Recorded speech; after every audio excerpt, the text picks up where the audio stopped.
Brought to you by TechnoSpark 20 series smartphones. I'm superhuman. मौजूदा सांसद देखिए अभिनेता से नेता बने हैं। बहुत उनका कोई वर्क तो हमारे समझ से नहीं है सामने।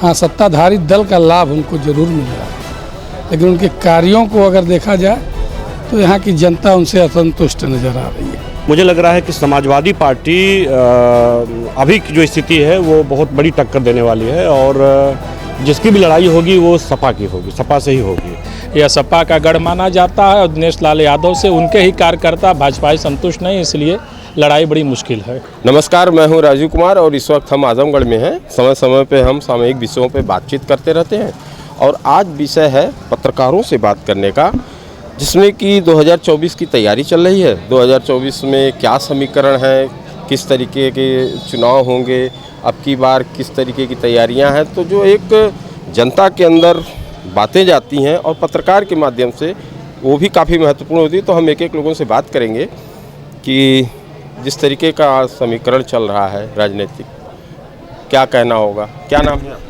वेद प्रकाश सिंह नाम है मेरा। यहाँ की जनता अभी प्रत्याशियों को टटोल रही है। यादव बहुल्य जिला है और कैंडिडेट अभी सपा के भी फुल फेस सामने नहीं आए, इसलिए भी जनता कहीं मन नहीं बना पा रही है। उसके लिए थोड़ा सा समय का इंतज़ार करना है। अच्छा, जो मौजूदा सांसद हैं उनको लेके क्या चर्चा है? मौजूदा सांसद देखिए अभिनेता से नेता बने हैं। बहुत उनका कोई वर्क तो हमारे समझ से नहीं है सामने। हाँ, सत्ताधारी दल का लाभ उनको ज़रूर मिल रहा है, लेकिन उनके कार्यों को अगर देखा जाए तो यहाँ की जनता उनसे असंतुष्ट नज़र आ रही है।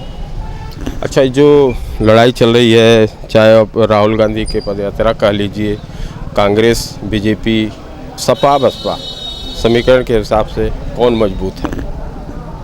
अभी तो मजबूती अगर देखा जाए यहाँ प्रदेश के भौगोलिक इतिहास को देखते हुए तो सपा ही मजबूत नज़र आ रही है, विशेषकर हमारे ज़िले में सपा का डंडा। उसके पीछे समाजवादी पार्टी की सरकार के कार्यकाल में हमारे ज़िले में जो विकास कार्य हुए हैं उसको हम बेहतर आंकते हैं अन्य पार्टियों की अपेक्षा। अच्छा, राहुल गांधी की जो यात्रा रही उससे क्या आपको लगता है कि कोई फ़ायदा है या नहीं है, और नहीं है तो क्या है, या है तो कैसे?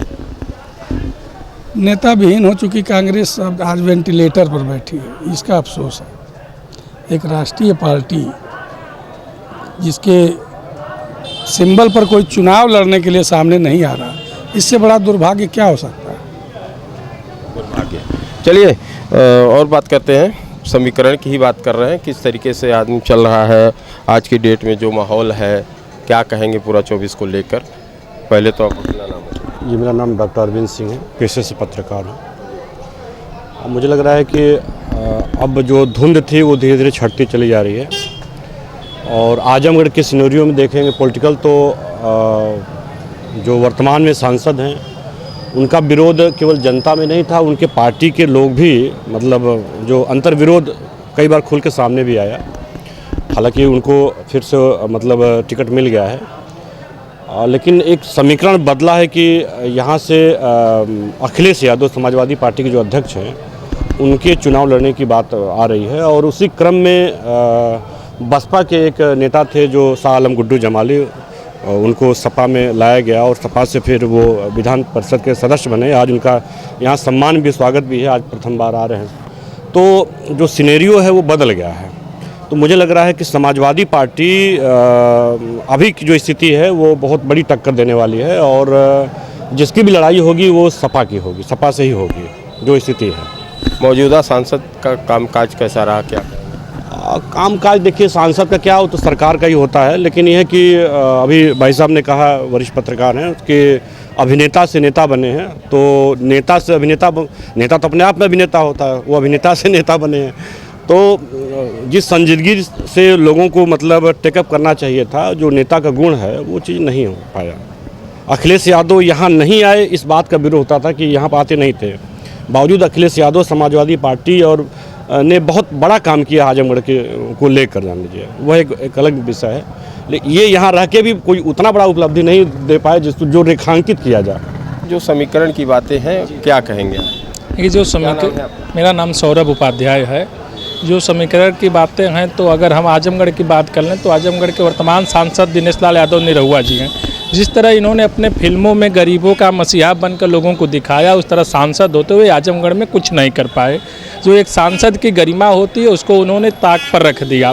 चट्टी चौराहे पे शूटिंग की है, उनकी हनक नहीं बन पाई और आप उनके तमाम खबरों को प्रकाशित करते किसी भी जनता के बीच में वो नहीं रह पाए।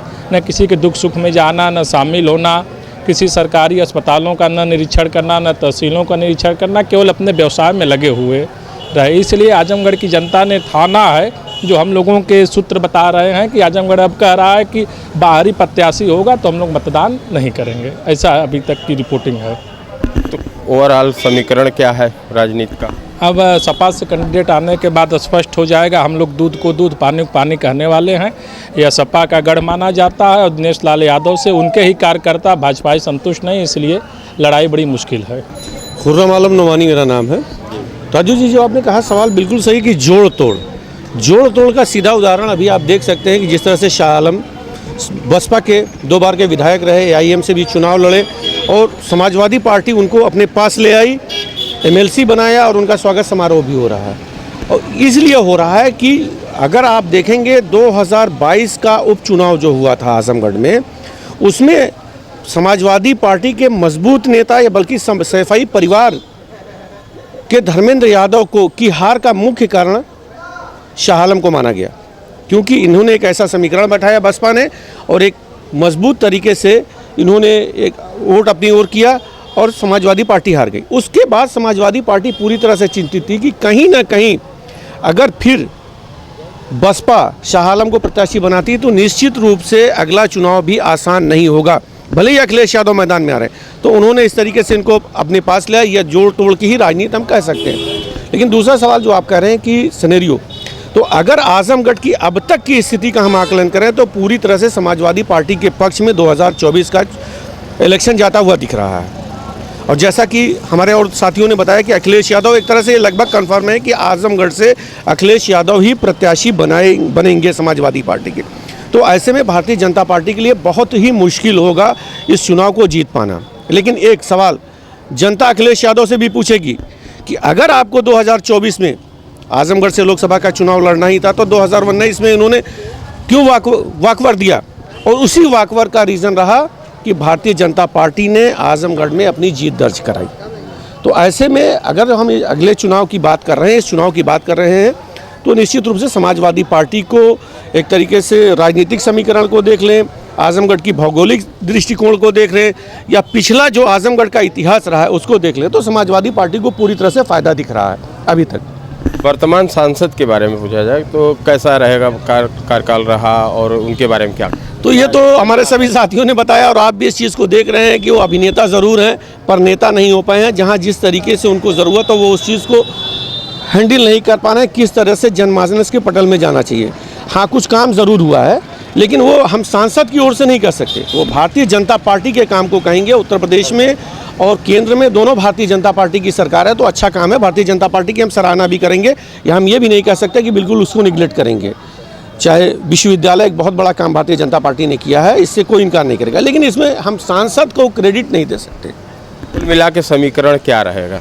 समीकरण ये रहेगा कि अभी तक की अगर जो आप समीकरण की बात करेंगे तो कहीं ना कहीं समाजवादी पार्टी को पूरी तरह से फ़ायदा दिख रहा है और ये बहुत कुछ निर्भर करेगा बसपा के प्रत्याशी के डिक्लेयर होने के बाद भी। लेकिन अगर बसपा का प्रत्याशी डिक्लेयर होता है और लोगों का ये कहना है कि जैसे अगर कोई माइनॉरिटी मुस्लिम समाज से बसपा प्रत्याशी आता है तो कहीं ना कहीं समाजवादी पार्टी को बड़ा नुकसान होगा, लेकिन ऐसा मुझे नहीं दिख रहा है। कोई भी बसपा का प्रत्याशी आएगा, क्योंकि मैं 1998 के भी इलेक्शन को देख रहा हूं, तो जब अकबर अहमद डंपी यहाँ से प्रत्याशी बने थे बसपा के, और जिस तरह से मुस्लिम मतदाताओं ने एक तरह एकजुट होकर के उनके पक्ष में मतदान किया था, उस समय भी बड़ी मुश्किल से समाजवादी पार्टी से 5 से 7 हज़ार की मार्जिन के साथ बसपा चुनाव जीती थी। तो ऐसे में अगर जो मुस्लिम प्रत्याशी भी आता है तो कोई बहुत समाजवादी पार्टी को फ़र्क नहीं पड़ेगा। कुल मिला के आजमगढ़ की सीट समाजवादी पार्टी की ओर अभी तक जाती दिख रही है समीकरण के अनुसार। अब आगे चलिए और भी कुछ लोग हैं, उनसे भी हम बात करेंगे कि जिस तरीके का समीकरण है, 24 की बातें हैं, जोड़ तोड़ भी चल रही है, बहुत से लोगों ने बहुत सी बातें कही, उस पर आपका क्या है और क्या मिजाज है आपकी बात? क्या नाम है? रत्न प्रकाश नाम है, पेशे से पत्रकार हूँ। देखिए, जिस तरीके से 2024 का अब चुनाव आ गया है, सभी पार्टियां अपने अपने मुद्दों दावे को लेकर मैदान में आ गई हैं। भारतीय जनता पार्टी और समाजवादी पार्टी की जिस प्रकार से यहाँ चर्चा हो रही है, समाजवादी पार्टी की ये बहुत ही सेफ सीट रही है, लेकिन जिस प्रकार से 2022 का चुनाव निरहुआ ने, जो भोजपुरी स्टार भी हैं, उन्होंने जीता और ध्रुवीकरण हुआ। उसके अलावा उन्होंने यादव मतदाता जो हैं उसमें भी सेंध लगाई। अगर इस बार वो फिर इस तरह की करते हैं कुछ कार्रवाई, तो निश्चित रूप से भारतीय जनता पार्टी एक बार फिर मुश्किल खड़ी कर सकती, क्योंकि अगर अखिलेश यादव, जो कि ज़्यादातर संभावना वो यहाँ से लड़ने की है, अगर वो आते हैं यहाँ पे, तो उनसे भी जनता निश्चित रूप से सवाल पूछेगी कि आप भाई 2024 में आए तो फिर अब अगली बार फिर कुछ होगा तो आप यहाँ छोड़ सकते हैं, तो आप आना जाना लगाए रखेंगे, स्थायी नहीं है। लेकिन चूंकि ये सपा की बहुत मजबूत गढ़ है, एमआई गठबंधन बहुत ज़्यादा इस बार बहुत ज़्यादा ताकत मतलब टैक्ट है आपस में, तो समाजवादी पार्टी के लिए काफ़ी सेफ सीट रहेगी। लेकिन जिस प्रकार से निरहुआ सरकार ने, प्रधानमंत्री मोदी भी आकर यहाँ पर अपनी गारंटी की बात करके गए, तमाम विकास के दावे हुए, यूनिवर्सिटी की बात हुई, एयरपोर्ट से यहाँ से हवाई यात्रा शुरू कर दी गई, पूर्वांचल एक्सप्रेसवे की बात है, और तमाम इस तरह की चीज़ें जो भाजपा मुद्दा बना रही है। तो अगर विकास की बात होगी तो निश्चित रूप से भारतीय जनता पार्टी टक्कर देती दिखाई देगी। लेकिन चूंकि एक जाति समीकरण होता है, अंकगणित होता है, उस हिसाब से सपा बहुत आगे है भाजपा से यहाँ पे। तो आने वाला चुनाव फिलहाल हम ये मान के चल रहे हैं कि सपा के लिए सेफ सीट है, लेकिन 2022 में भी हम सेफ सीट मान रहे थे और उसी गफलत में समाजवादी पार्टी की जो थी विरासत वो दरक गई। तो अभी कुछ नहीं कहा जा सकता, लेकिन ये हम मान के चल रहे हैं कि सेफ सीट है। अगर अखिलेश यादव आते हैं, जीत तो जाएंगे, लेकिन उनसे सवाल जरूर खड़ा किया जाएगा। वर्तमान सांसद के कार्यकाल को लेकर देखिए, 1.5 साल का इनको मौका मिला है और काफ़ी घूम फिर के अपना, चूँकि सेलिब्रिटी हैं पहले से ही, और युवाओं का काफ़ी जिस तरीके से सेल्फी लेना और इस तरह की भीड़ दिखाई देती है, लेकिन वो वोट में कितनी तब्दील होगी ये भी इस पे सवाल है। और उनके राजनीतिक जो होनी चाहिए अनुभव या उनकी जो एक्सपीरियंस या जो भी कहे कि एक्सपर्ट, वो चीज़ अभी उनमें नहीं दिखाई दी। अभी स्टार का ही स्टारडम में है उनके में, और उनके आसपास भी जो लोग रह रहे हैं अभी उस तरह के गंभीर बहुत वो नहीं दिखाई दे रहा। तो जनता फिलहाल अभी स्टारडम का ही मामला, इसी आधार पे उनको टिकट भी यहाँ पे मिला है, यादव कैंडिडेट भी हैं। तो भाजपा कहीं ना कहीं से सपा को दरकाने की कोशिश कर रही है, लेकिन अब ये आने वाला समय बताएगा कि अपने सांसद जी क्या कर पा रहे हैं। मेरा नाम वसीम है और एक पत्रकार के तौर पे जो मैंने देखा है सांसद दिनेश लाल यादव निरहुआ का कार्यकाल, उनकी एक उपलब्धि कह सकते हैं कि वो ज़िले में बराबर रहते हैं। ये बात उनके लिए मानी जा सकती है कि जैसे अमूमन लोग ये कहते हैं कि यहाँ पे अगर कोई बाहरी जीत के जाता है तो वापस नहीं आता, वो मिलता नहीं। इस मामले में अगर हम देखें तो निरहुआ यहाँ 20 छूटते हैं। तो उसके अलावा दूसरा, मुझे एक सांसद के तौर पे, हालांकि उनकी पार्टी ने, उनकी सरकार ने काम किया है, लेकिन एक सांसद के तौर पे दिनेश लाल यादव निरहुआ का अगर सच में मूल्यांकन करें तो उनकी बहुत सारी बातों पे देखा जाए, जैसे उन्होंने कहा दिवारा क्षेत्र में मैं अगर सांसद चुना गया, 12 जगहों पे उन्होंने पुलिया बनाने का चिन्हीकरण किया कि इन 12 जगहों पे पुलिया बनेगी। कोई पुलिया नहीं बना, कुछ नहीं बना। हालांकि एक आध जगह काम शुरू हुआ। दूसरा, उन्होंने कहा था चुनाव जीतते ही एक कार्यशाला में कहा था कि हम एक ऐसा सॉफ्टवेयर डिज़ाइन करा रहे हैं जो जन कल्याणकारी योजनाएं हैं उसका उसमें अपडेट करेंगे, गांव में जाएंगे, उस सॉफ्टवेयर में जैसे फीड करेंगे तो कौन पात्र है, कौन अपात्र है, किसको किन योजनाओं का लाभ मिला है, किन योजनाओं का लाभ नहीं मिला है, वो सब आ जाएंगी। तो एक नायक के तौर पे, फिल्मी नायक के तौर पे उन्होंने जो भूमिका बनाई उस वक्त, वो बड़ी बेबाकी से उन्होंने बनाया, लेकिन धरातल पे ऐसा कुछ हुआ नहीं। ये अलग बात है कि अब वो एयरपोर्ट को गिना रहे हैं, यूनिवर्सिटी को गिना रहे हैं। यूनिवर्सिटी के मामले में देखिए, मैं एक चीज़ आपको और बताना चाहता हूँ। यूनिवर्सिटी के लिए आजमगढ़ के लोगों ने कई सालों तक संघर्ष किया, और जिस व्यक्ति के वजह से वो यूनिवर्सिटी आई, देखिए जो प्रदर्शन कर रहे थे उनका एक अलग मामला था, लेकिन ओम प्रकाश राजभर ओम प्रकाश राजभर अपनी उन चीज़ों को भूल गए कि यूनिवर्सिटी के लिए ओम प्रकाश राजभर भी आए थे यहाँ पे और उन्होंने विधानसभा में मुख्यमंत्री से इस बात को कहा था। उसके बाद प्रस्ताव बना करके राज्यपाल के पास भेजा गया, उन्होंने मुहर लगाई और यूनिवर्सिटी बनने का काम शुरू हो गया। तो राजभर अपने इस काम को गिना नहीं पाते। बहरहाल राजभर भी अब भारतीय जनता पार्टी की तरफ से एक बड़ी बात है, लेकिन जब अखिलेश यादव के सापेक्ष हम निरहुआ को देखते हैं तो थोड़ा सा राजनीतिक तौर पर एक गैप दिखाई देता है। एक बड़े नेता हैं अखिलेश यादव, उत्तर प्रदेश के मुख्यमंत्री भी रह चुके हैं और कहीं ना कहीं उसी हताशा में दिनेश लाल यादव निरहुआ अक्सर उनको चैलेंज देते रहते हैं, उनके खिलाफ ऐसी ऐसी बातें बोलते हैं जो राजनीतिक रूप से लोग कहते हैं कि ये मैच्योर उनका बयान नहीं है, इस तरह के बयान उनको नहीं देना चाहिए। चलिए एक शॉर्ट में और सवाल कि समीकरण क्या होगा? समीकरण देखिए, मोदी जी तो कह ही रहे हैं कि 400 पार अब की बार, लेकिन दो चीज़ें रोड़ा बन सकती हैं।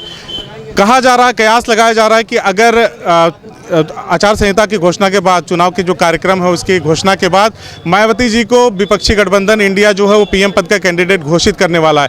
अगर ऐसा हो गया तो मोदी सरकार के लिए बड़ी मुश्किल है।